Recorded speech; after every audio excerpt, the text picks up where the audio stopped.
Catherine Sullivan's hands trembled as she held the manila envelope containing her death sentence. 3 months, the oncologist had said with clinical detachment. The Montana sunset streamed through her cabin windows, painting the room in hues of gold that mocked her darkness.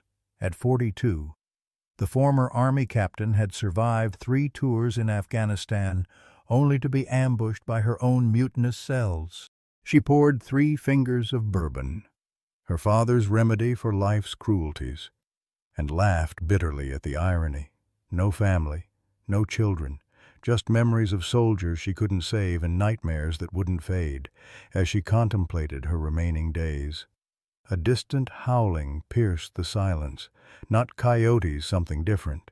Catherine moved to her porch. Listening, the howls came again, more desperate this time. Something in their desolation called to her own emptiness, a recognition of shared pain across species. Without thinking, she grabbed her jacket and followed the sounds into the gathering darkness. Leave a like and share your thoughts in the comments along with the city you're watching from now. Let's continue with the story. Catherine Kate Sullivan had once commanded respect on the battlefield, her steady hands saving countless lives as bullets whizzed overhead. Now, those same hands struggled to open her medication bottles as dawn broke over her modest Montana cabin. The irony wasn't lost on her, 20 years patching up others only to be betrayed by her own body. The pancreatic cancer had been discovered late, as it often was, stage 4, inoperable, terminal. The cabin sat on 5 acres at the edge of Pinewood Creek, a town small enough that everyone knew everyone's business, but not small enough to truly care. Kate had chosen this place carefully after her discharge, close enough to the VA hospital in Helena, but far enough from people to heal in solitude. The walls were adorned with sparse decorations, her bronze star, a few photographs of her unit, and her father's old hunting rifle mounted above the stone fireplace. Her routine had become mechanical since the diagnosis. Wake at 0500 hours. Take first round of medications, coffee on the porch, watching the sun climb over the pines. Some days the pain was manageable, others it took her breath away. But there was comfort in routine, in the military precision she applied to her remaining days. The doctors had given her 3 months. She'd make them count. The town regarded her with a mixture of respect and unease. Captain Sullivan, the war hero who kept to herself. They nodded politely at the general store or post office. But conversations rarely progressed beyond weather observations. It suited Kate fine. After losing half her unit in that final ambush outside Kandahar, she'd built walls higher than her cabin's pine fence. Only her younger sister Jessica lived nearby, teaching at the local elementary school. They hadn't spoken in years, not since their father's funeral, when harsh words exposed deeper wounds. Jessica had never understood why Kate enlisted, why she kept returning to a war that was stealing pieces of her soul. Now Kate's impending death hung between them, an unacknowledged truth neither knew how to address. Dr. Marcus Thompson was her only regular visitor, a former military physician himself who understood her need for straight talk. No platitudes about miracles or experimental treatments, just honest assessments and prescriptions to manage the increasing pain. He'd been the one to deliver her prognosis with the compassionate directness of someone who had delivered too many such verdicts. The howls grew louder as Catherine followed the sound through the dense pines. Her military training kicked in as she moved silently through the underbrush, her flashlight beam cutting through the twilight. The property ahead had been abandoned for months. The Millers had left suddenly after Frank lost his job at the lumber mill. Rumors around town suggested financial troubles, but Kate had paid little attention to local gossip. As she approached the dilapidated farmhouse, the howling stopped abruptly. Kate paused, listening. A low growl emanated from behind the weathered barn. She directed her flashlight toward the sound and caught the reflection of eyes, not one pair, but several. "Easy now," she said, her voice calm and steady, the same tone she'd used with wounded soldiers in the field. "I'm not here to hurt you." She moved closer, and the scene that materialized in her flashlight beam made her stomach clench. 5 German shepherds, all severely malnourished, huddled together in what appeared to be a makeshift pen. The wire fencing had partially collapsed, but a heavy chain connected to a stake kept them from escaping. Empty water bowls had collected rainwater, green with algae. No food was visible. "Jesus Christ," Kate muttered, approaching slowly. The largest dog, a male with a scarred face and wary eyes, positioned himself in front of the others. His hackles raised as he issued another warning growl. Kate recognized the protective stance she'd seen the same in squad leaders shielding their units. "I get it. Big guy. You're in charge here." She crouched, making herself smaller, less threatening. "But you all need help." Kate assessed their condition with her medic's eye. Besides malnutrition, she noted various wounds, some old scars, others fresh. The smallest dog, a female with a white patch on her chest, appeared to have an infected paw. 2 others were nearly identical, likely from the same litter. The 5th, a male with a torn ear, cowered behind the others, trembling visibly. "They abandoned you, didn't they?" she said softly. "Left you to fend for yourselves?" The leader dog's ears twitched at her voice. Kate remembered the military working dogs she'd encountered overseas, intelligent, loyal German shepherds, trained to detect explosives and protect their handlers. These dogs had that same intelligence in their eyes, but also fear and confusion. Kate made a decision that would change whatever remained of her life. With careful movements, she reached into her pocket and removed a package of beef jerky she'd stashed there earlier in the day. Slowly, she tossed a piece toward the dogs. The leader approached cautiously, sniffed the offering, then took it gently. Kate continued, piece by piece, moving gradually closer. By the time the package was empty, the lead dog had allowed her within arm's reach. "That's it," she encouraged. "No one's going to hurt you anymore." With patient movements, she examined the chains securing them. The padlock was rusted but still functional. Kate removed a multi-tool from her jacket pocket, a habit from her service days, and began working on the lock. "I'm getting you out of here tonight," she promised. "All of you." It took nearly an hour to free them and earn enough trust to coax them into following her home. The smallest one, with the infected paw, couldn't walk properly, so Kate carried her, while the others followed their leader, who seemed to have accepted Kate as a temporary ally, if not yet a friend. By the time they reached her cabin, the night had fully descended. Kate's pain had flared during the journey, but she pushed through it with gritted determination. Inside, she created makeshift beds from old blankets and filled bowls with water, and the remains of her dinner, a pot roast that would serve the dogs better than her diminished appetite. The dogs explored their new environment with caution, the leader checking each room before allowing the others to enter. Kate observed their behavior, noting the strict hierarchy among them. She knew she should call animal control, find them proper homes. But something in their abandoned state resonated with her own situation, discarded, terminal, facing an uncertain countdown. Just for tonight, she told herself. The next morning, Kate called Dr. Thompson. He arrived within the hour, his weathered face registering surprise at the sight of 5 German shepherds arranged around Kate's living room. "When you said you needed some veterinary advice, I didn't expect a full kennel," he said, setting down his medical bag. Marcus Thompson had treated both humans and animals in his long career, a necessity in rural Montana. They were abandoned at the old Miller place, Kate explained, leading him to the small female whose paw was clearly infected. This one needs immediate attention. The others need assessment. Food, probably medications. Dr. Thompson knelt beside the dog, who whimpered but allowed his gentle examination. This little lady has a nasty infection. The others are malnourished, possibly have parasites. He glanced at Kate. You know they should go to a shelter. Kate met his gaze steadily. And then what 5 adult German shepherds with health issues? You know what happens to dogs like these? Dr.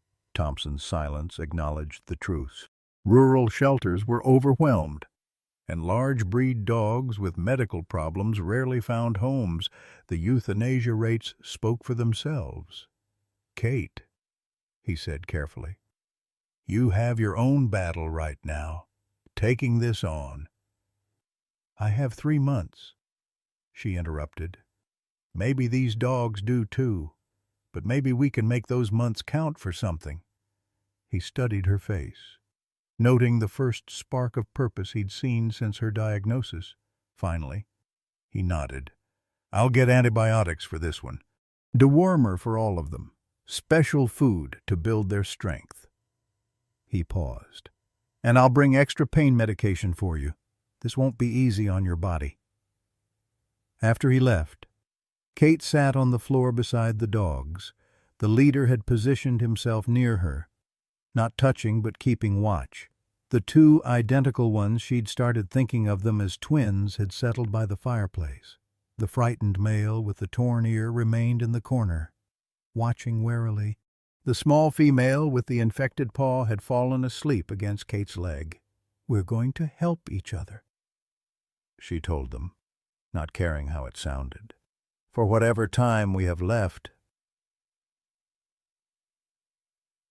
3 weeks after bringing the dogs home, Kate sat on her porch watching the sunrise, a steaming mug of coffee warming her hands against the morning chill. The dogs had settled into a routine that surprised her with its efficiency. The large male, she'd named him Max, had claimed the spot at her feet, his alert eyes constantly scanning their surroundings. She'd recognized his protective nature immediately. This was no ordinary family pet. You were trained for something, weren't you, boy? She murmured, reaching down to scratch behind his ears. Max leaned into her touch, a trust that had been hard-won over sleepless nights and patient handling. The transformation in all 5 dogs over the past weeks had been remarkable. Regular meals, medical care, and safety had begun to restore their physical health. Shadow and Storm. The nearly identical pair she now knew were brothers from the same litter, had developed a playful streak, often wrestling in the yard while maintaining a vigilant perimeter patrol. Hunter, the traumatized male with the torn ear, still startled at sudden movements, but had stopped hiding in corners, and Luna, the smallest with the now healing paw, had become Kate's shadow, following her throughout the cabin with devoted attention. Dr. Thompson's twice-weekly visits tracked their progress alongside Kate's declining health. The pain was intensifying, requiring stronger medication that left her groggy and disoriented. Yet she found herself pushing through the fog with a determination that had been missing before the dogs arrived. Your white blood cell count is concerning, Dr. Thompson had said during yesterday's visit, his voice low as they stood in her kitchen while the dogs dozed in the living room. The cancer is advancing faster than we anticipated. You should consider hospice giving up, Kate had interrupted, her military bearing straightening her spine despite the pain. Not yet, Marcus, not while they need me. He'd given her a long look, concern evident in his weathered face. They're not the only consideration here, Kate. Before she could respond, Max had appeared silently at her side, pressing against her leg. The pressure had been gentle but insistent, and Kate had recognized its meaning immediately. Within minutes, the familiar wave of pain had crashed over her, but she'd been seated safely by then, medication in hand. It was the third time Max had alerted before an episode. The first time, Kate had attributed it to coincidence. The second, she'd begun to wonder. Now, watching the sun rise with Max vigilant at her feet, she was certain. The sound of a vehicle on her gravel driveway disrupted her thoughts. Max stood at attention, a low growl rumbling in his chest. The other dogs appeared from various corners of the yard, forming a protective semicircle around the porch. Sharon Myers stepped out of the animal control truck, clipboard in hand, her expression a mixture of professional detachment and barely concealed disapproval. The town's animal welfare officer had been a regular presence at the general store, where rumors of Kate's dangerous collection had evidently reached her ears. "Captain Sullivan," she greeted formally, stopping at the bottom of the porch steps as she eyed the alert dogs. "I've received multiple reports about unauthorized housing of potentially dangerous animals at this address." Kate set down her coffee mug.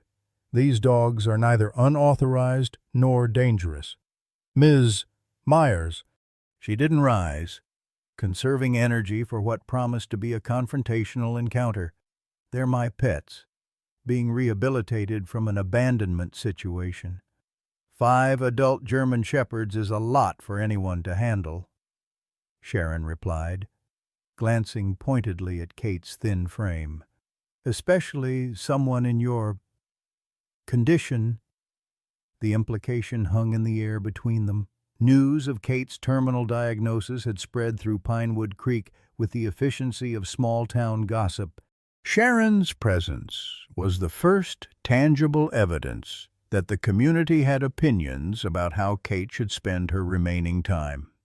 "My medical status is not relevant to my ability to care for these animals," Kate stated, her captain's voice emerging from years of commanding troops. "They are well fed, receiving veterinary care, and properly contained on my property." Sharon made a note on her clipboard. "We've had complaints about barking, concerns about public safety should they escape. German Shepherds can be aggressive, especially with unknown histories." As if to contradict her statement, Luna limped forward and sat calmly at the bottom of the steps, her intelligent eyes fixed on the visitor without aggression. "Do these look like aggressive animals to you?" Kate challenged. "They're traumatized, recovering, and finally feeling secure." Sharon's expression softened slightly as she observed Luna's gentle demeanor, but she quickly resumed her official tone. "Regardless, the county has regulations. You'll need proper licensing, fence inspection, proof of vaccinations." "All underway," Kate interrupted. "Dr. Thompson is handling their medical care and documentation." The mention of the respected doctor seemed to give Sharon pause. She made another note before fixing Kate with a direct look. "Captain Sullivan, I'll be blunt. People are concerned that you've taken on a responsibility you won't be able to fulfill long term. What happens to these animals when—" She stopped, reconsidering her words. "If your condition worsens—" The question hit Kate like a physical blow, one she'd been avoiding since bringing the dogs home. Max pressed against her leg, sensing her distress. "I'm making arrangements," she said simply, though no such plans existed yet. The truth that she couldn't bear to think beyond each day with them remained unspoken. Sharon nodded, seemingly satisfied for the moment. "I'll need to inspect the property and evaluate the dogs individually, and I'll require weekly welfare checks going forward." "Fine," Kate agreed, knowing she had little choice. "But on one condition: you treat them with respect. No sudden movements. No intimidation. They've experienced enough trauma." After Sharon's inspection and departure, Kate remained on the porch, a heaviness settling over her that had nothing to do with her illness. The officer's question echoed in her mind. What happens to these animals when... The sound of another vehicle interrupted her thoughts. A familiar blue sedan pulled up, and Kate felt her body tense instinctively. Jessica stepped out. Looking as uncomfortable as Kate felt, 5 years of estrangement hung between them as Jessica approached, hesitating at the sight of the dogs. "They won't hurt you," Kate said, her first words to her sister in years. "Not unless I tell them to." Jessica's eyes widened slightly before she caught the dark humor in Kate's expression. "That's not funny." "Wasn't meant to be." An awkward silence followed, broken when Luna approached Jessica cautiously, sniffing her outstretched hand. "I heard about this," Jessica finally said, gesturing to the dogs. "The whole town's talking. Dying woman adopts dangerous strays. Some people are calling it a cry for help." Kate's jaw tightened. "And that brought you here after 5 years, concern for my mental state." Jessica flinched. "Dr. Thompson called me. He's worried about you." "Marcus had no right. He said you're pushing yourself too hard." Jessica continued. "That these dogs are giving you purpose, but at a physical cost you can't afford." Kate felt a flare of betrayal, not just from Marcus, but from her own body's limitations. "My time is limited either way. At least this way it means something." Jessica studied her sister, taking in the weight loss, the pallor beneath her tan, the careful way she held herself against pain. For a moment, Kate glimpsed the little sister who had once looked at her with unguarded admiration, before life and choices had divided them. "You always were stubborn," Jessica said finally, a hint of the old affection in her voice. She looked around at the dogs who watched her with intelligent assessment. "They're beautiful. Actually, nothing like the vicious animals people are describing." Kate felt an unexpected lightening in her chest. "They've been misjudged," she said quietly. "We have that in common." The next 4 weeks transformed Catherine's cabin into something it had never been before, a home. Each dog claimed their territory and established routines that somehow accommodated Kate's diminishing energy. They adapted to her with an intelligence that sometimes left her breathless, as though they understood exactly what was happening to her body. Max had revealed himself to be something extraordinary. His alerts before Kate's pain episodes became so reliable that she'd begun timing them, almost exactly 12 minutes of warning before each wave of agony. This precious buffer allowed her to take medication preemptively, position herself safely, and mentally prepare for what was coming. Dr. Thompson had been skeptical until he witnessed it himself during one of his visits. "I've heard of service dogs trained to detect seizures or blood sugar drops," he'd said, watching Max's alert behavior with professional fascination. "But I've never seen one untrained who could sense pain episodes like this." He'd studied Kate's face carefully. "This dog has had training." "Kate, professional training." Kate had nodded, running her hand along Max's powerful shoulder. "Military? Maybe he has that bearing." "Possibly. Or medical alert work." Marcus had made notes in his ever-present notebook. "German Shepherds are prime candidates for both. Intelligent, loyal, highly trainable. Someone invested significant time and money in him," Kate had observed, "then abandoned him with the others." The irony wasn't lost on either of them. Max had been trained to save lives, then discarded. Now he was using those skills for someone whose life couldn't be saved but could be made more bearable. Shadow and Storm revealed their own talents as Kate worked with them. The identical brothers moved with synchronized precision, establishing perimeter checks around the property that spoke of guard training. Kate, drawing on her military experience, reinforced these behaviors with basic commands. Within days, they responded to her hand signals like seasoned K-9 units, alert but controlled. Hunter, the most traumatized of the group, made slower progress. His fear triggered unpredictable reactions, cowering one moment, aggressive posturing the next. Kate recognized the patterns from her work with combat trauma. This dog had been abused, systematically and cruelly. His torn ear and the cigarette burns she'd discovered beneath his matted fur told a story of deliberate cruelty.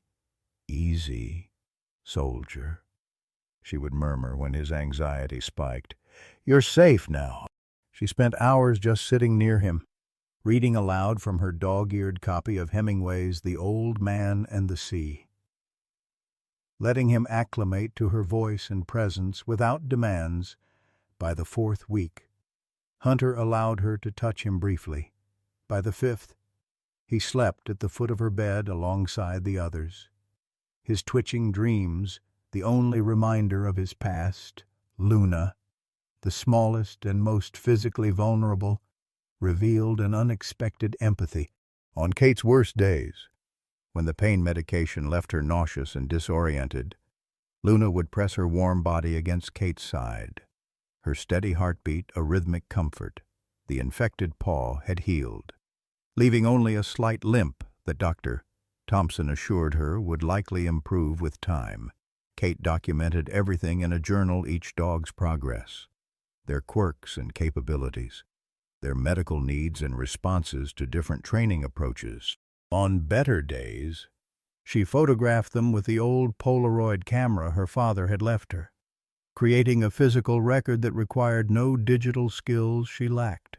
The growing collection of images tracked visible transformations, dull coats becoming glossy, rib cages disappearing beneath healthy muscle, fearful eyes gaining confidence.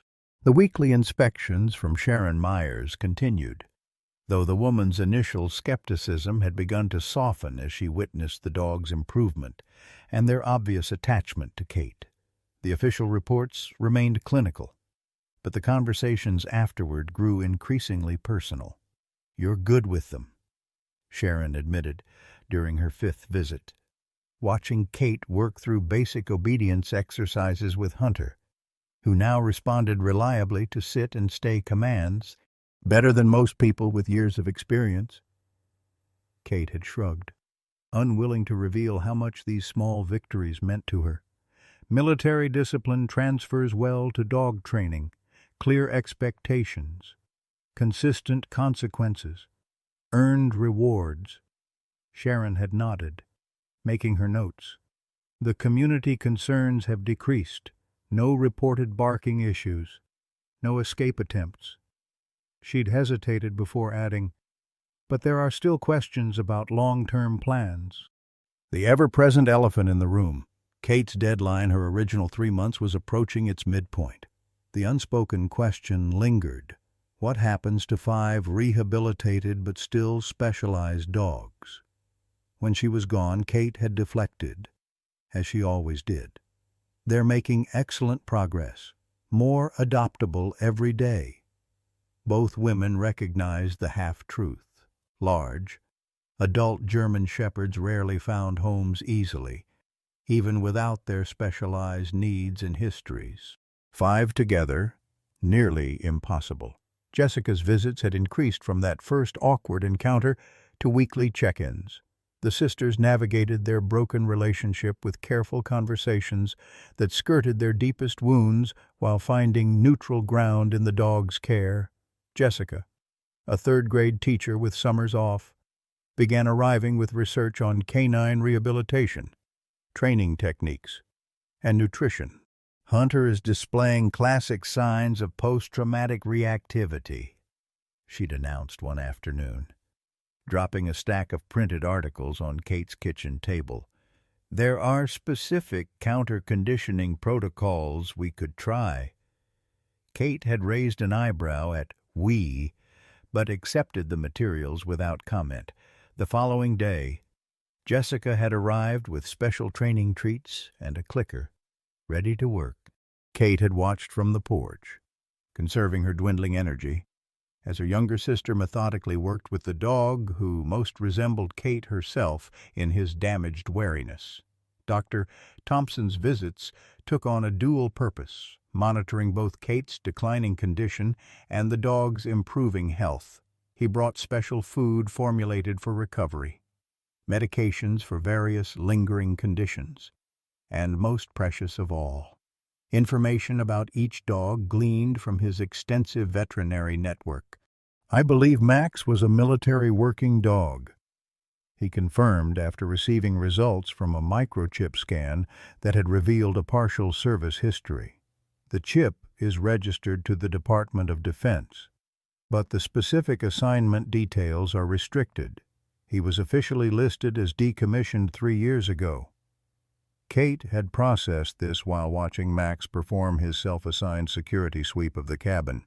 Decommissioned, like defective equipment, or like a soldier who completed his service, Marcus had countered gently. The military has improved their adoption protocols for working dogs, but 3 years ago, he'd let the implication hang. 3 years ago, Max had somehow gone from military service to abandonment in rural Montana. The missing pieces of his story and how he connected to the other 4 dogs remained elusive. As June faded into July, Kate's physical deterioration accelerated. The morning routine that had once taken 30 minutes now consumed hours. Simple tasks like showering left her breathless and shaking. The pain required increasingly potent medication that dulled her mind and slowed her reflexes. Yet she continued pushing herself, determined to maintain the dog's routines and training progress. The dogs adapted to her limitations with intuitive adjustments. Max began retrieving items before she asked for them, her medication from the bathroom counter, the remote from across the room, her cell phone when it rang. Shadow and Storm moderated their energy during training sessions, responding to commands with the same precision but requiring less physical feedback. Luna stayed perpetually within reach, offering her body as support when Kate needed to stand or move between rooms. Even Hunter, still recovering from his own traumas, began bringing her small objects when she dropped them. His tentative assistance offered with newfound confidence. The turning point came on a sweltering afternoon in mid-July. Kate had pushed herself too hard during the morning training session, ignoring Max's warning signals and the growing pain in her abdomen. By afternoon, she lay curled on the bathroom floor, violent nausea preventing her from reaching the phone to call for help. The pain medication remained on her bedside table, impossibly far away, through waves of agony. Kate became aware of movement around her. Max's nose pressed against her cheek, his whine low and urgent. Luna settled against her back, a warm pressure that somehow eased the muscle spasms. From her limited vantage point on the floor, Kate watched Shadow retrieve her phone from the bedroom and drop it by her hand. The screen wet with saliva, but functional. With trembling fingers, she managed to dial Dr. Thompson. "Marcus," she gasped when he answered. "Need help?" By the time he arrived 20 minutes later, Hunter and Storm had positioned themselves at the bathroom door, their alert postures clearly guarding rather than threatening as Marcus approached. He found Kate still on the floor, but with her medication beside her delivered by Max and a blanket from the couch partially covering her shivering form. "The dogs," she managed between clenched teeth. "They saved you from a much worse situation," Marcus finished, kneeling to check her vital signs. "Your blood pressure is dangerously low. You need fluids, stronger pain management." He hesitated before adding, "Kate, we need to get you to the hospital." She shook her head weakly. "No hospitals. Not yet. They won't allow the dogs." "Kate, please." "Marcus, I need more time with them. Dr. Thompson had served in enough war zones to recognize a losing battle. Instead of arguing, he established a makeshift treatment area in Kate's bedroom, administering IV fluids and adjusting her medication regimen. The dogs watched from carefully maintained positions around the room, their attention fixed on Kate with unwavering focus.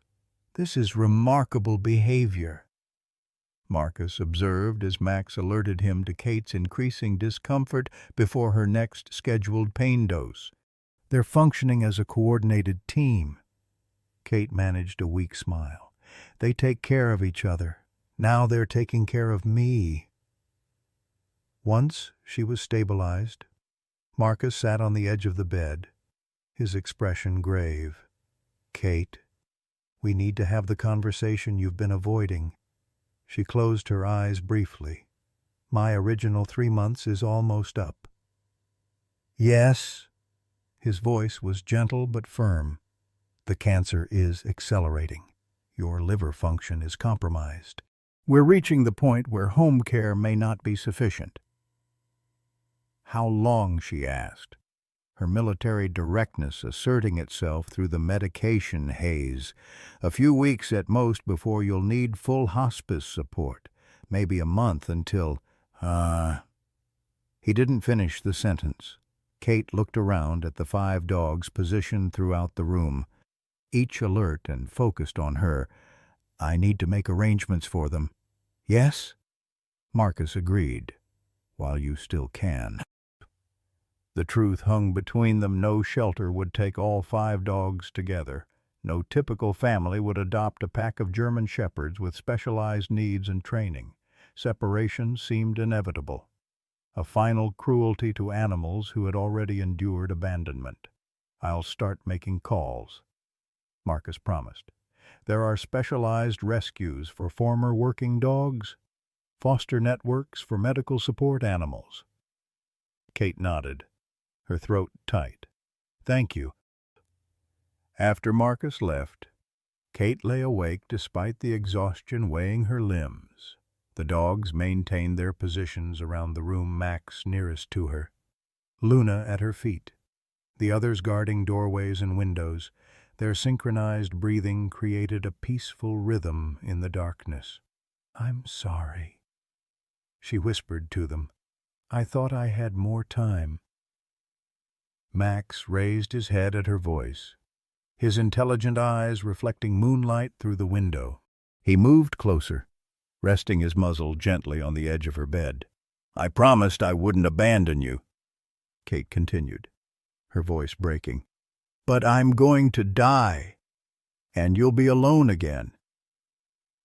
The dog held her gaze with an understanding that transcended species. In that moment, Kate realized the profound mistake in her thinking. She had believed she was rescuing these dogs, giving them purpose during her final months. But the truth was both simpler and more complex. They had been rescuing each other all along. The following morning brought unexpected visitors. Kate was resting on the porch, the dogs arranged around her in their now familiar formation. When a black SUV pulled into her driveway, Sharon Myers stepped out, accompanied by a tall man in a crisp uniform that Kate immediately recognized as military police. Max tensed beside her, a low growl rumbling in his chest. Kate placed a steadying hand on his back, her own body responding to the implied threat, despite her weakness. "Captain Sullivan," Sharon called, approaching cautiously with the officer. "This is Lieutenant James Peterson from Mountain Base. He has some questions about your dogs." Kate straightened as much as her failing body allowed, military bearing asserting itself automatically in the presence of another officer. "Lieutenant," Peterson nodded respectfully. "Captain, I understand you've acquired several German shepherds recently." "I have." Kate's voice remained steady despite the anxiety building in her chest. Had they come to take the dogs? Did the military have a claim on Max due to his service history? "One of them is microchipped with Department of Defense identification," Peterson continued. Service number K97445. Designation Maximus. Kate's hand tightened reflexively on Max's fur. His name is Max. Peterson's expression softened slightly. That's actually the name he was given in service as well. Maximus was a specialized medical detection dog.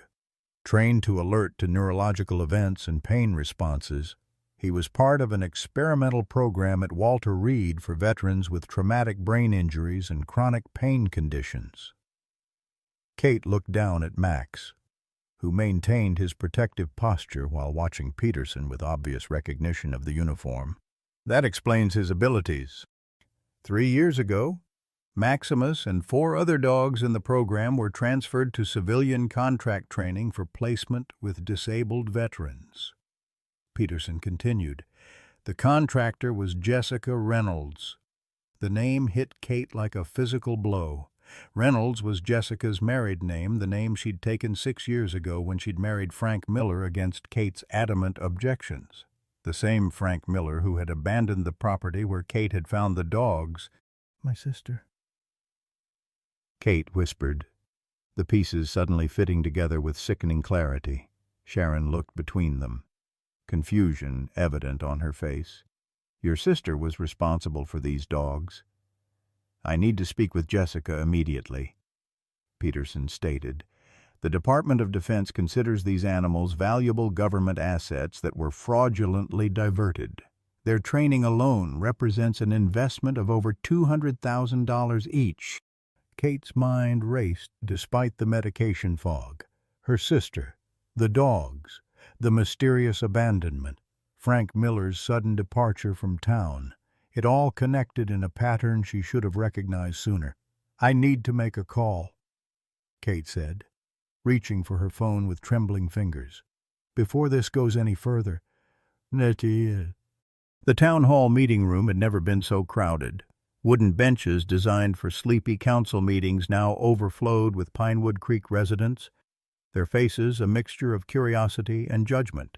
At the front, a long table accommodated the hastily assembled panel, Mayor Robert Williams, Sharon Myers, representing Animal Control, Lieutenant Peterson from Mountain Base, and Dr. Marcus Thompson, whose presence Kate had specifically requested.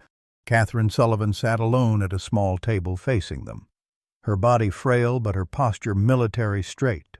The 5 German shepherds lay at her feet in perfect formation, Max closest to her left side, Luna at her right, the others arranged protectively around them.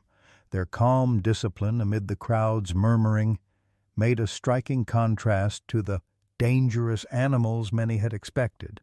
This emergency hearing will address the complaint filed by Lieutenant James Peterson on behalf of the Department of Defense. Mayor Williams began, his voice carrying through the packed room.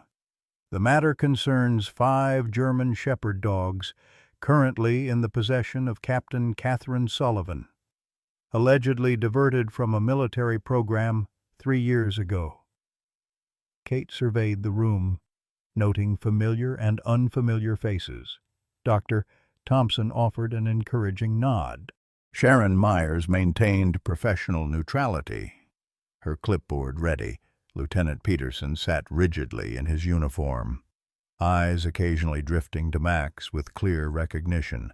In the back row, partially hidden behind taller spectators, sat Jessica. Their brief phone conversation after Peterson's arrival had yielded little information, just Jessica's tearful promise to explain everything at the hearing. Kate had heard the fear in her sister's voice, a tremor that spoke of deeper troubles than pet ownership disputes. Lieutenant Peterson will present the military's position, the mayor continued, gesturing to the officer. Peterson stood, straightening his already impeccable uniform. 3 years ago, the Department of Defense implemented an innovative program pairing specially trained service dogs with veterans suffering from combat-related injuries and PTSD. These 5 animals represent an investment of over $1 million in specialized training. He directed his gaze toward Max. K97445 5, designation Maximus, was trained specifically for pain detection and management, K97446, and 7, designations Shadow and Storm, were trained for perimeter security and threat assessment, K97448, designation Hunter, specialized in explosive detection, K97449, designation Luna, was trained for emotional support and anxiety reduction. Murmurs rippled through the crowd as the specialized nature of the dogs became clear. These animals were transferred to civilian contractor Jessica Reynolds for final placement with selected veterans. Peterson continued, however, they were never deployed as intended. The department recently discovered they had been diverted for personal use, constituting misappropriation of government property valued at over $1 million. The room erupted in whispers. Kate kept her eyes forward, refusing to turn toward Jessica. The missing pieces were starting to align Jessica's marriage to Frank Miller, their sudden departure from town, the abandoned dogs. Mayor Williams banged his gavel. We'll now hear from Captain Sullivan regarding her acquisition of these animals. Kate took a slow breath. Centering herself against the growing pain in her abdomen, Max pressed closer to her leg. Sensing her distress, I found these dogs approximately 7 weeks ago at the abandoned Miller property. She began, her voice steady despite her weakened state. They had been left chained with inadequate food and water. As a former military officer, I recognized their training and discipline immediately. She stroked Max's head gently. I didn't know their origins or value to the Department of Defense. I only knew they needed help, and I was in a position to provide it. A ripple of sympathy moved through some faces in the crowd, though others remained skeptical. Captain Sullivan, Lieutenant Peterson interjected, regardless of your intentions, these animals remain government property. They represent years of specialized training and significant investment. The Department of Defense requires their immediate return for reassignment to their intended purpose. Kate felt her jaw tighten. With respect, Lieutenant, these dogs were abandoned. They suffered malnutrition, dehydration, and in some cases, abuse. Hunter, she gestured to the dog with the torn ear, shows evidence of cigarette burns and beatings. Their physical condition was severely compromised.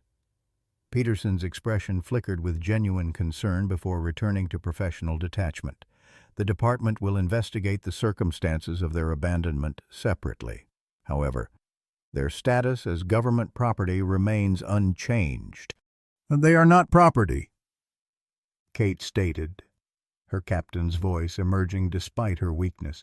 They are living beings who have already endured one abandonment. They formed a pack structure that has aided their rehabilitation. Separating them now would cause additional trauma. Dr. Thompson raised his hand. If I may add a medical perspective, the mayor nodded. I've been treating these animals since Captain Sullivan rescued them. Marcus began. Their physical recovery has been remarkable, but equally important is their psychological recovery. The pack bond they've formed is therapeutic for all of them, particularly for Hunter, who exhibits classic signs of severe trauma. He paused, glancing at Kate. Additionally, Max has demonstrated exceptional abilities in pain detection. He consistently alerts before Captain Sullivan's episodes, allowing preemptive medication and positioning. This is advanced medical alert behavior that benefits both the animal and Captain Sullivan. Sharon Myers spoke next, consulting her clipboard. Animal Control has conducted weekly welfare checks since Captain Sullivan obtained these animals. Initial concerns about public safety have proven unfounded. The dogs show no aggression when properly handled and remain securely contained on the property. Their physical condition has improved dramatically under her care. Lieutenant Peterson shook his head. While I appreciate the animal welfare concerns, the matter of ownership remains clear. These dogs were never legally transferred from government ownership. Captain Sullivan may have provided commendable care, but she has no legal claim to them. Kate felt a familiar wave of pain approaching. Max tensed beside her, confirming her body's signals. With practiced discretion, she slipped a pill from her pocket and swallowed it dry. The department's position seems clear, Mayor Williams observed. Does Captain Sullivan wish to present any defense against the claim? Before Kate could respond, movement at the back of the room caught her attention. Jessica was making her way forward, face pale but determined. "I'd like to speak," she announced, her teacher's voice carrying clearly. "As the civilian contractor referenced in this case, I have relevant information." The room fell silent as Jessica approached the front. Stopping briefly beside Kate, their eyes met, years of estrangement momentarily suspended by the gravity of the moment. "My name is Jessica Reynolds, formerly Jessica Sullivan," she began, facing the panel. 3 years ago, I was contracted by the Department of Defense to handle the final placement phase of their service dog program. My role was to house the dogs temporarily while completing their civilian integration training and matching them with selected veterans. She clasped her hands tightly, knuckles white with tension. My then-husband, Frank Miller, had recently lost his job at the lumber mill. Our financial situation was deteriorating rapidly, but I believed this contract would stabilize us. What I didn't know was that Frank had accumulated gambling debts that exceeded even my government contract payment. Jessica's voice wavered slightly. Frank began pressuring me to sell the dogs privately, when I refused, explaining their importance to wounded veterans. The situation at home became dangerous. Kate's breath caught. The implication was clear from Jessica's careful wording and the way her hand unconsciously touched her collar, perhaps covering a long-healed bruise. "I was deployed to Afghanistan for an emergency medical rotation," Jessica continued. "Frank assaulted me the night before I left, threatening worse when I returned unless I helped him profit from the dogs." She straightened her shoulders, facing Lieutenant Peterson directly. "I made a terrible mistake. Instead of reporting the situation, I fled. I believed Frank would maintain proper care of the animals, even if he intended to sell them illegally. I never imagined he would abandon them when his plan failed." Murmurs rippled through the crowd. Kate stared at her sister. Fragments of their last argument suddenly recontextualized. Jessica hadn't been defending a worthless husband. She'd been trapped in an abusive relationship that Kate, with all her military experience, had completely misread. "I accept full responsibility for the misappropriation," Jessica concluded. "I'll face whatever charges apply. But these dogs have finally found security with my sister after everything they've endured. I'm asking you to consider their welfare above government property regulations." Lieutenant Peterson's professional demeanor softened slightly. "Mrs. Reynolds, the department will need a full statement regarding these allegations. However, your admission doesn't change the dog's legal status." Mayor Williams cleared his throat. "It seems we have a complex situation involving both animal welfare and legal ownership. Before rendering any decision, I'd like to hear from Captain Sullivan once more." Kate rose slowly, Max supporting her weakened left side. The pain medication was taking effect, but consciousness was becoming a fragile thing, edges of her vision darkening despite her determination. "These dogs were trained to serve veterans," she began, her voice quieter but no less firm. "I am a veteran. I received the Bronze Star for medical service under fire. I pulled 17 men from a bombed transport and treated them while taking enemy fire." She paused, gathering strength. More importantly, I understand trauma. These dogs have experienced abandonment, neglect, and in some cases abuse. They formed a family unit, a pack that provides mutual support and security. Separating them would cause psychological damage that contradicts the very purpose they were trained for, to heal and support the wounded.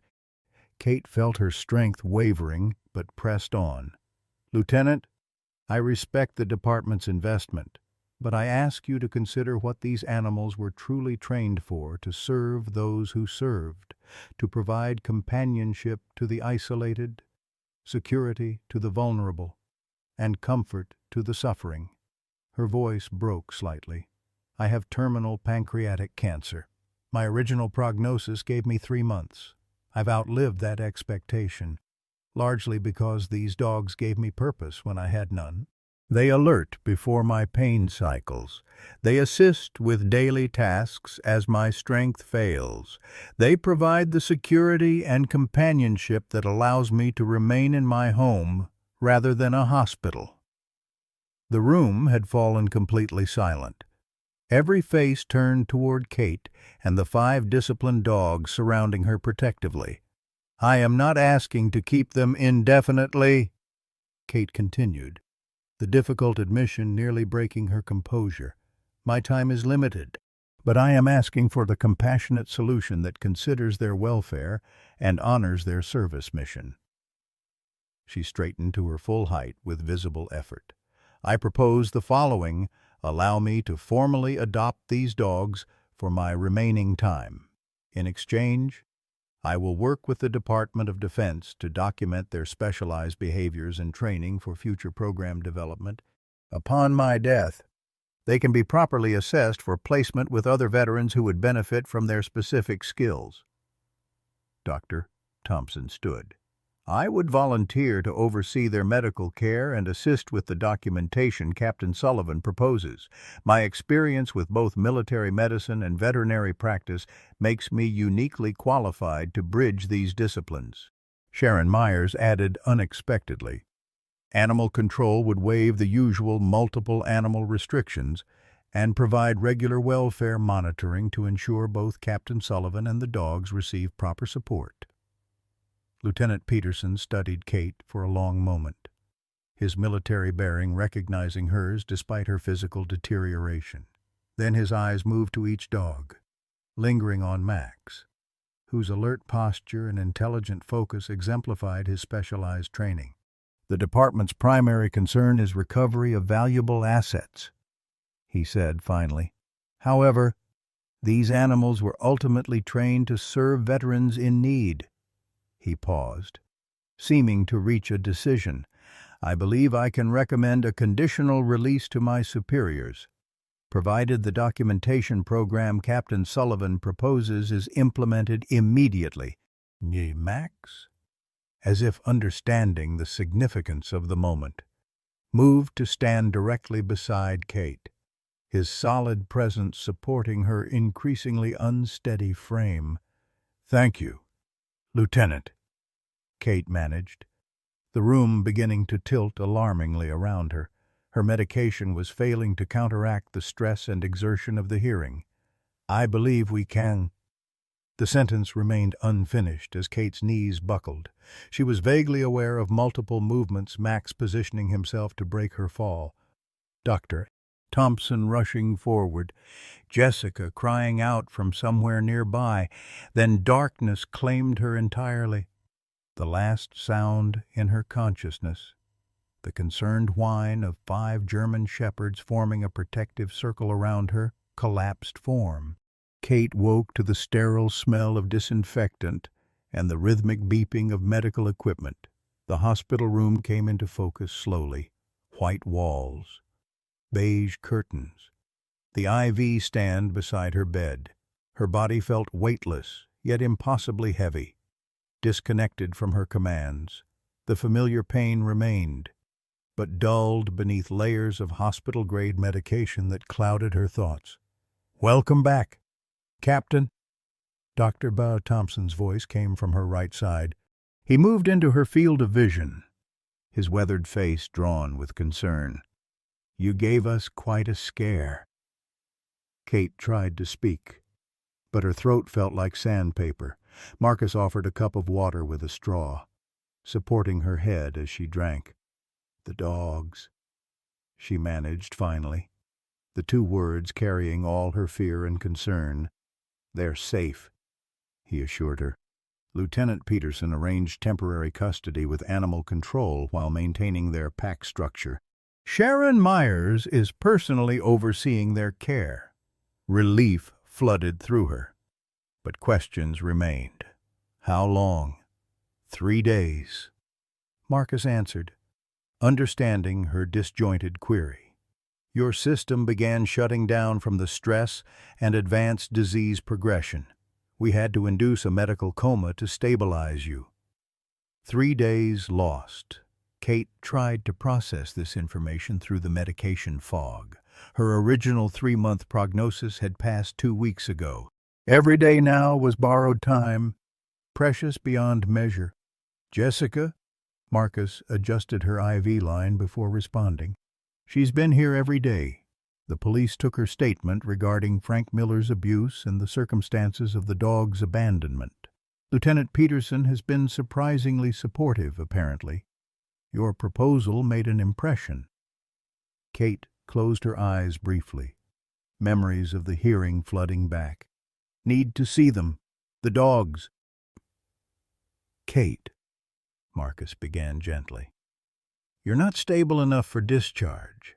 Your liver is failing. The cancer has metastasized to your spine, which explains the increased pain. We're managing symptoms. But—" He left the prognosis unspoken. "How long?" She met his eyes directly, demanding the truth with the same unflinching courage she'd shown on the battlefield. "A week, maybe 2. His voice remained steady, but his eyes betrayed the emotional toll of delivering such verdicts. Kate absorbed this without visible reaction, her military training asserting itself even as her body failed.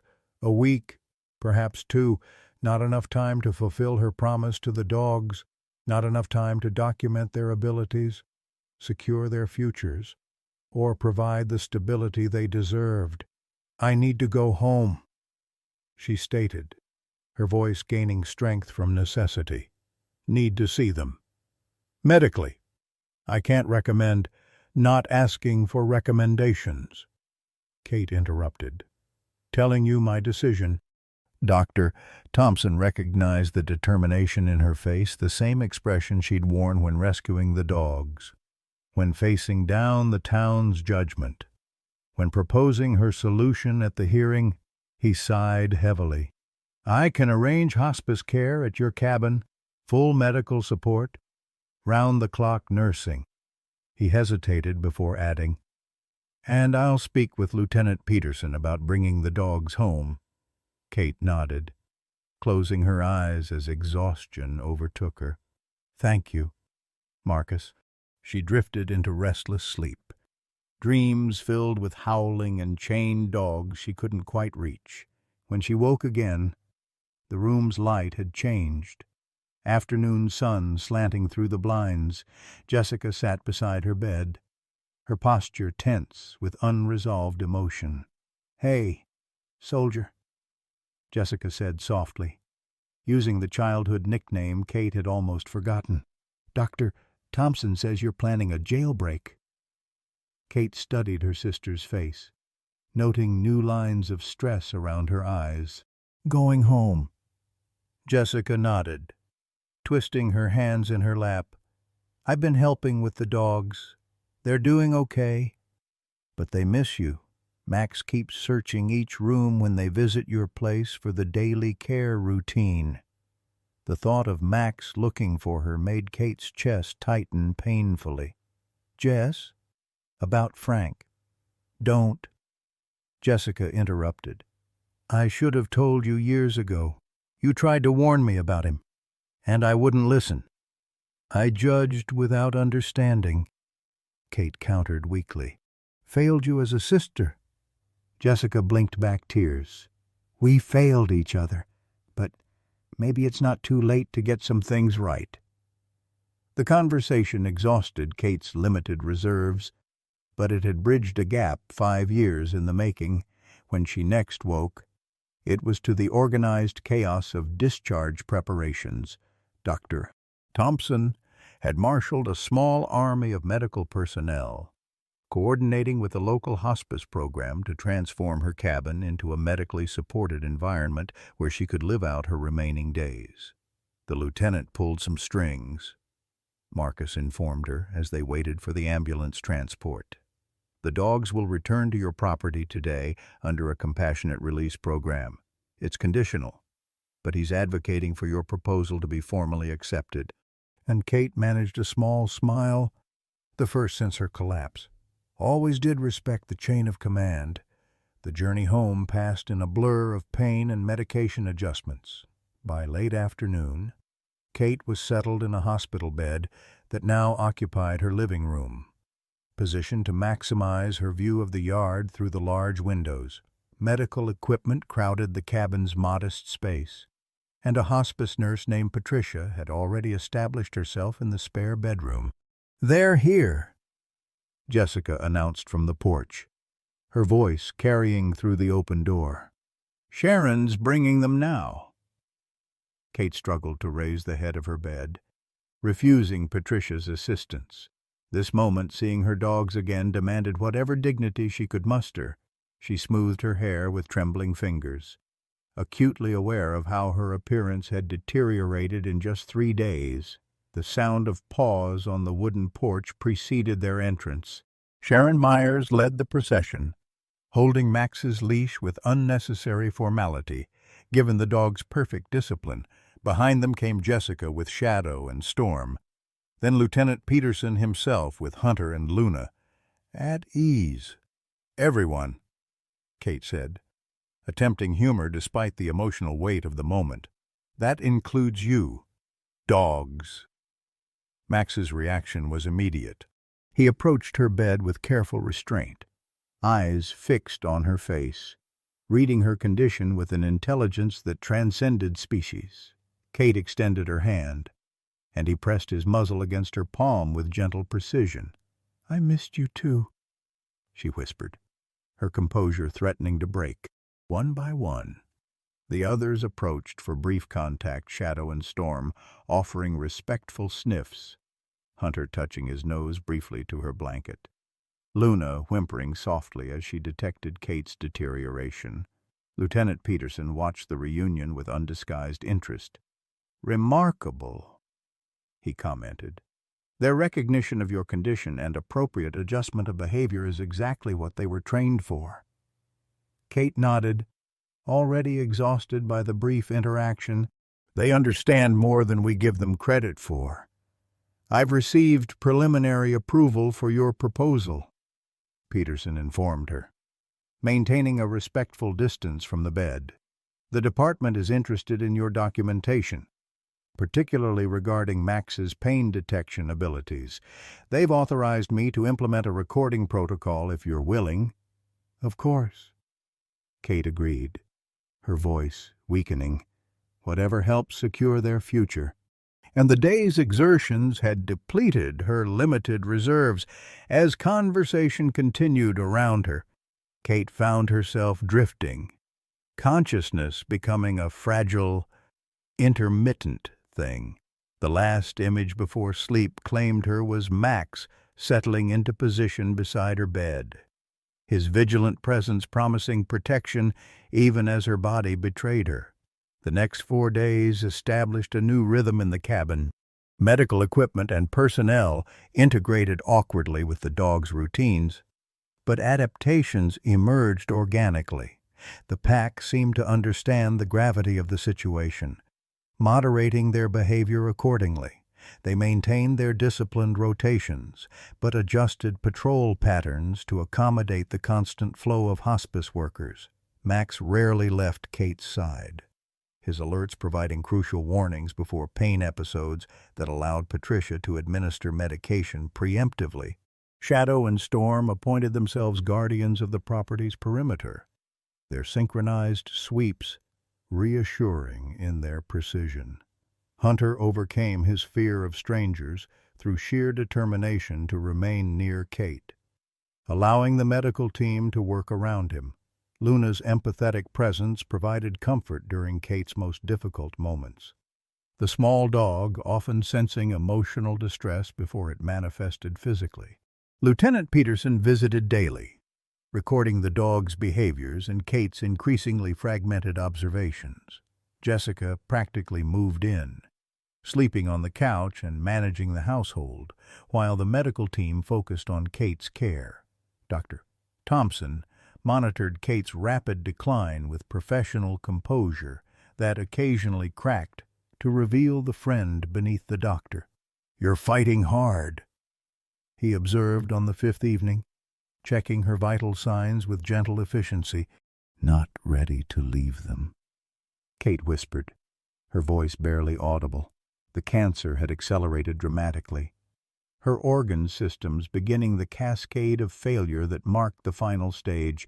Pain dominated her existence despite increasingly powerful medication. "They know you're trying," Marcus assured her, adjusting her morphine drip. "But sometimes the bravest decision a soldier can make is knowing when the battle can't be won." Kate turned her head slightly to watch the dogs arranged around her room, loyal, patient. Their futures still uncertain despite Peterson's efforts and her own fading documentation. "Not about winning," she managed. "About not abandoning your unit."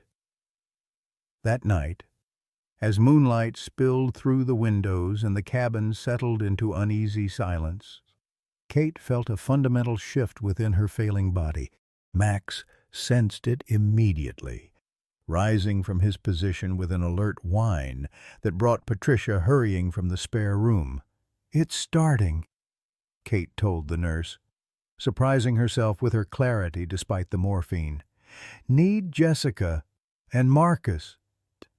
The cabin filled quickly as Kate's condition deteriorated. Dr.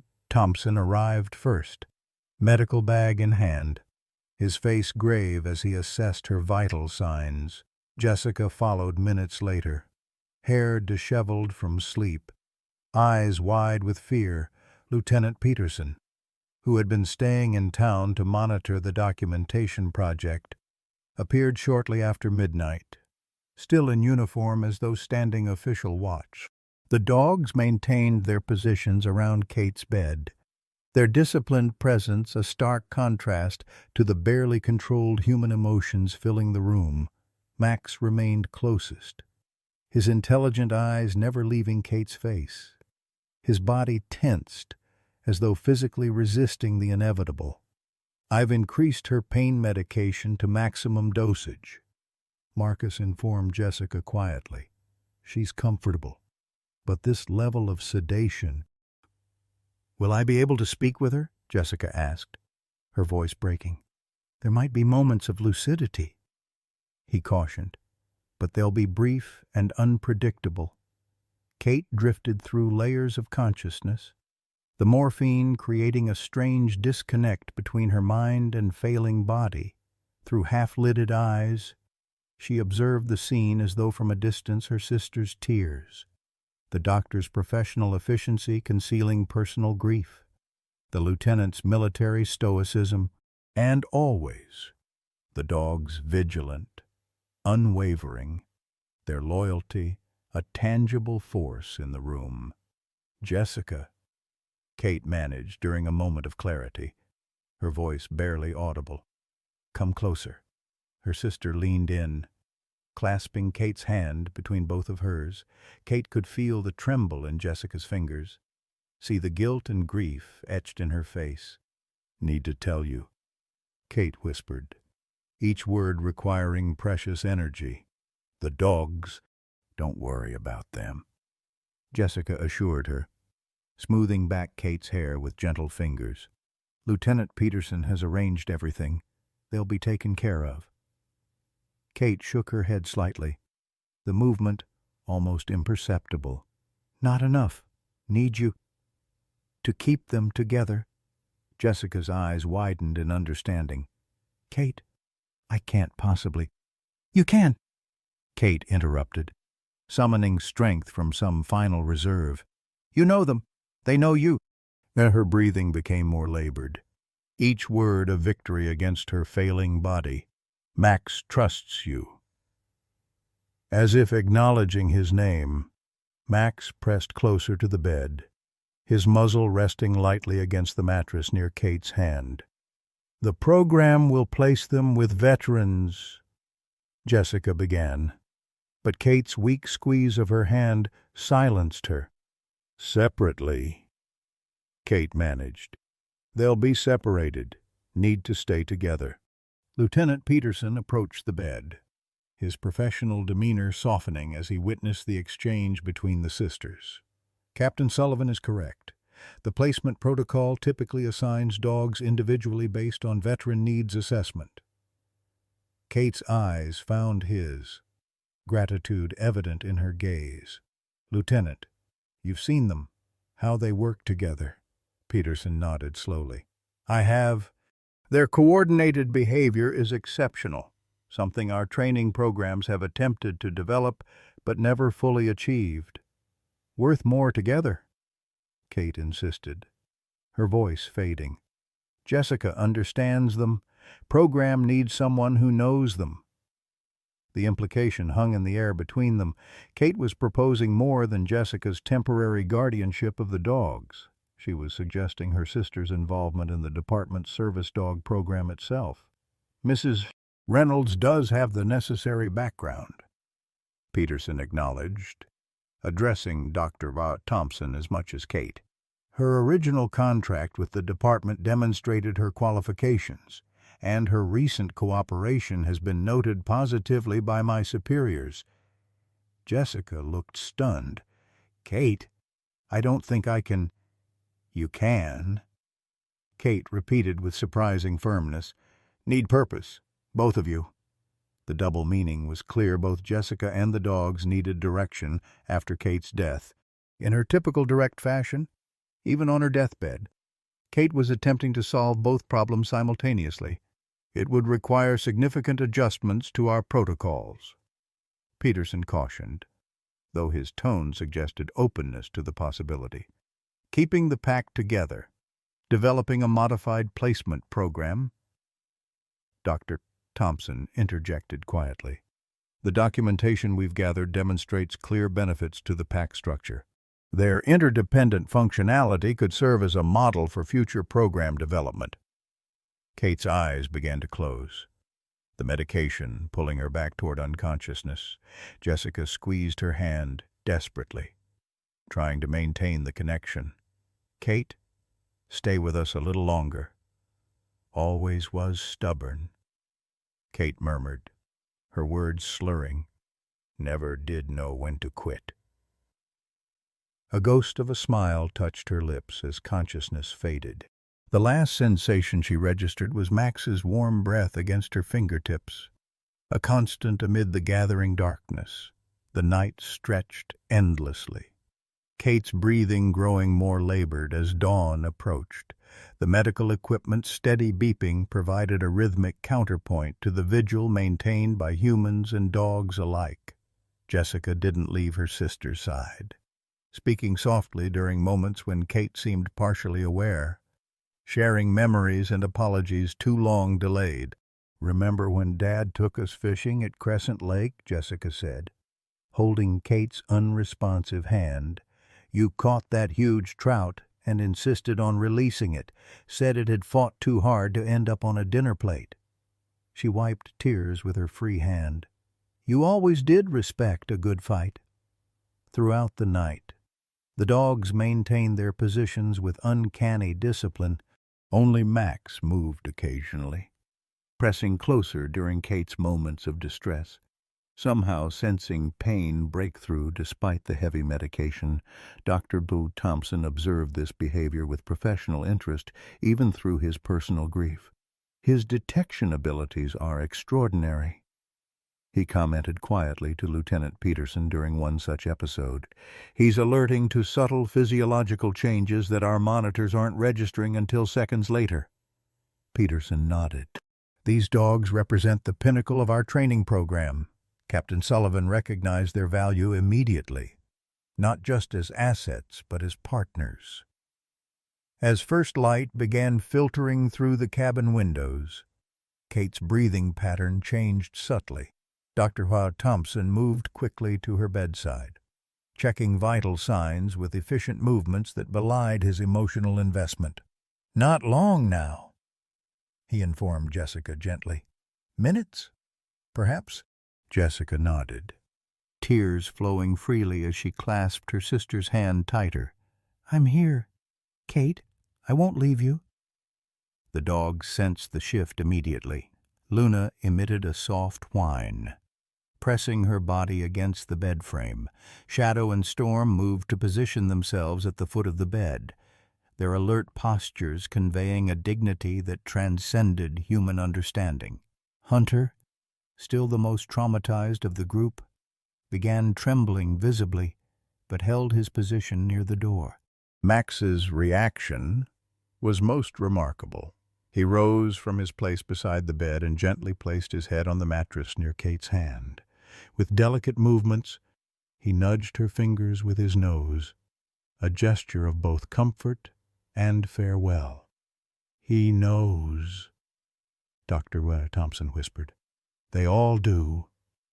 Kate's eyes opened one final time, finding first her sister's tear-streaked face, then moving to each dog in turn.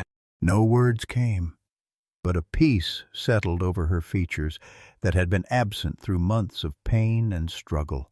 Her final breath came quietly, almost imperceptibly. The transition from life to death marked only by the sudden flat-line tone of the heart monitor and the synchronized raising of 5 canine heads in silent acknowledgement. Lieutenant Peterson, acting on military instinct, stood at attention and offered a crisp salute to the fallen soldier. Dr. Thompson reached forward with gentle hands to silence the monitor and note the time of death in his ever-present notebook. Jessica collapsed forward, her forehead resting against her sister's still hand as sobs shook her body.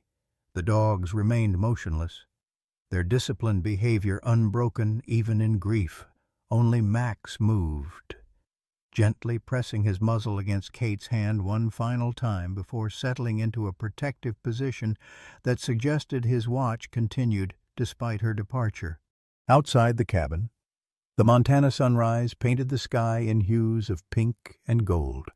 Oblivious to the small drama of death playing out within, birds began their morning songs, and somewhere in the distance, a lone coyote called life, continuing its relentless cycle despite one warrior's final battle.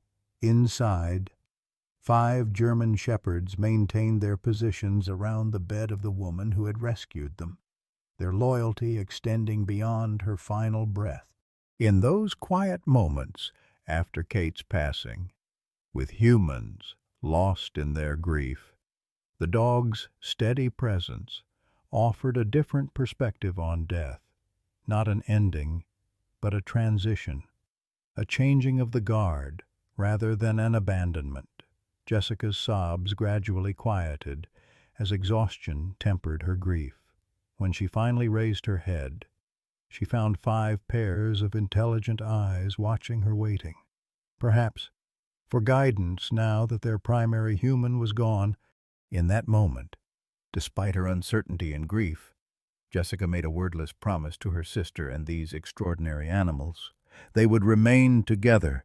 They would continue the mission Kate had begun. They would not be abandoned again. 1 year after Catherine Sullivan's death, the cabin nestled among Montana pines looked very different. The medical equipment was long gone, replaced by comfortable furniture arranged to accommodate both human and canine occupants.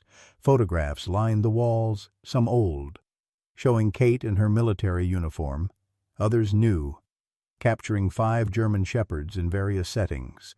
The most prominent, positioned above the fireplace where her father's rifle once hung, showed Kate seated on the porch surrounded by her dogs, taken just weeks before her death. Jessica Reynolds stood on that same porch, watching autumn leaves drift across the yard. At 40, she resembled her sister more than ever, the same determined set to her jaw, the same straightforward gaze. The past year had aged her, lines of grief etching themselves around her eyes, but there was a strength in her posture that hadn't existed before. "Beautiful day," Dr. Thompson observed, joining her with 2 steaming mugs of coffee.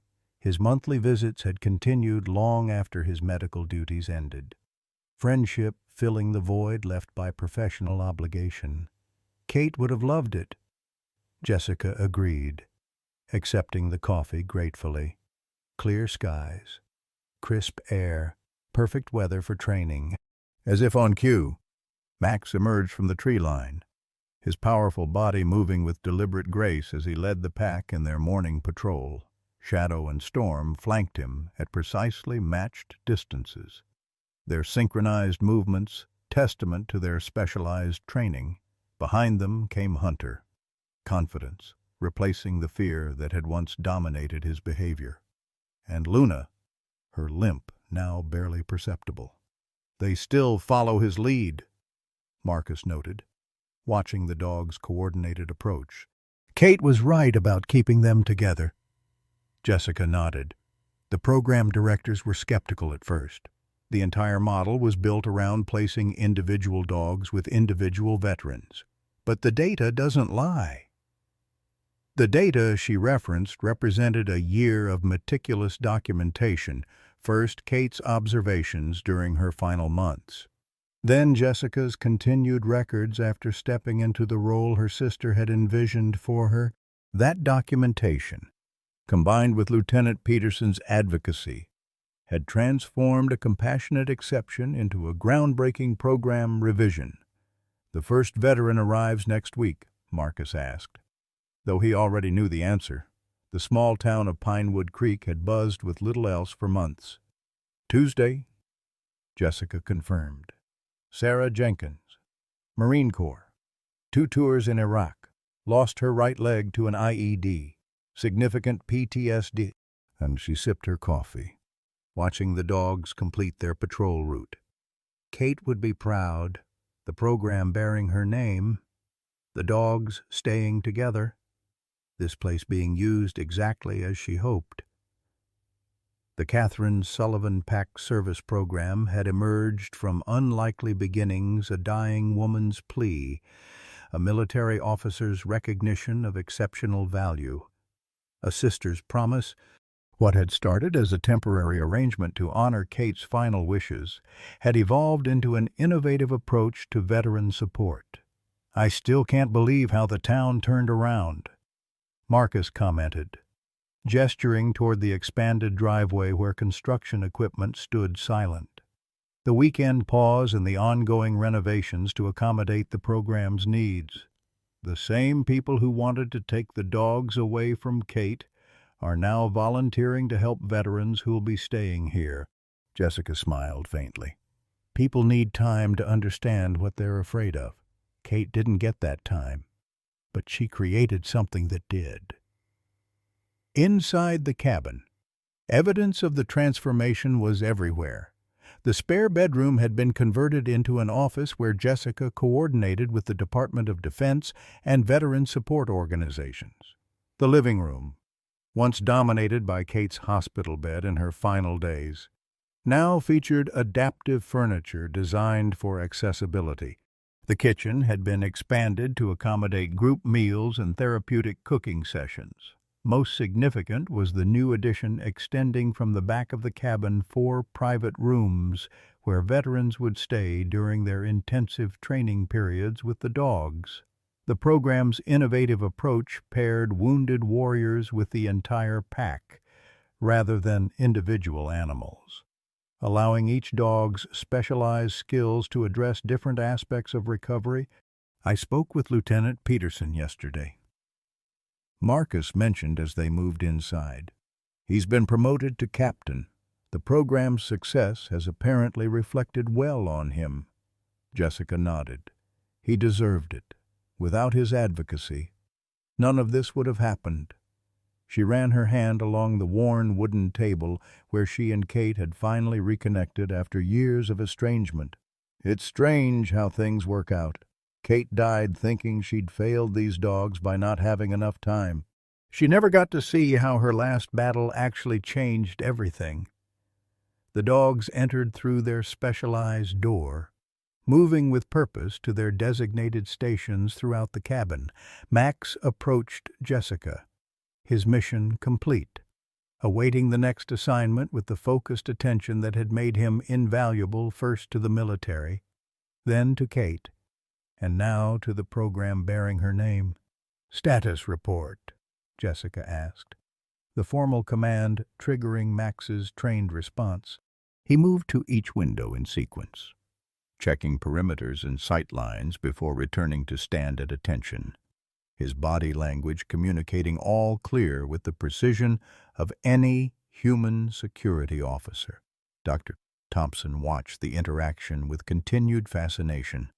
His cognitive capabilities still amaze me, the way he processes complex commands and adapts them to changing circumstances.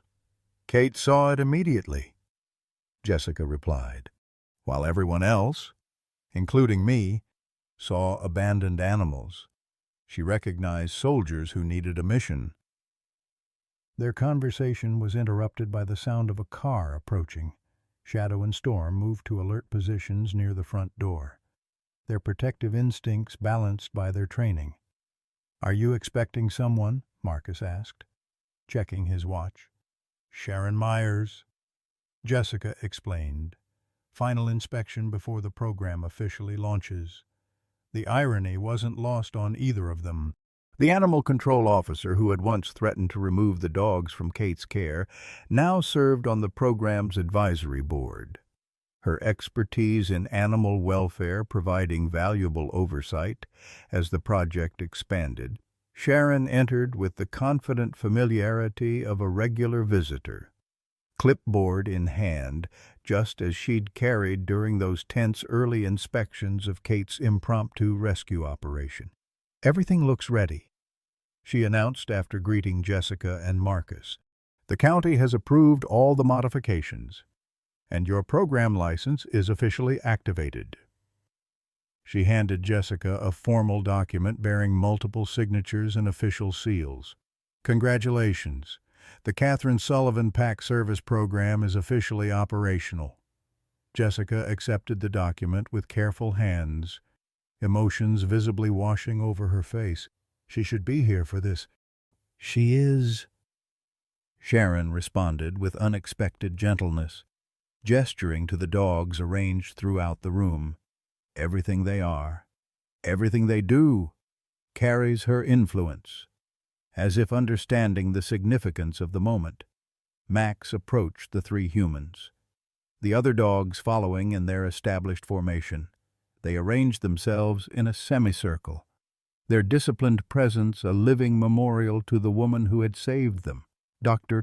Thompson cleared his throat, emotion momentarily overcoming his professional composure.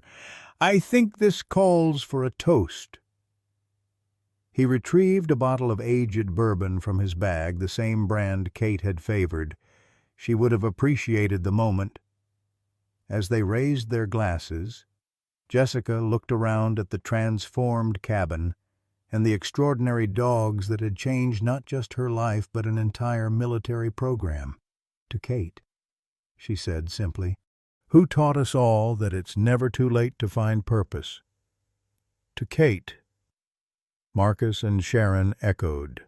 Outside, the Montana autumn painted the landscape in golds and reds, the afternoon sun casting long shadows across the yard.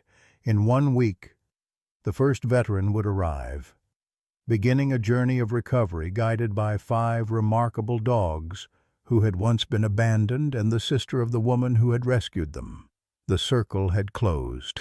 What had begun with a terminal diagnosis and a desperate howling in the night had transformed into something none of them could have imagined.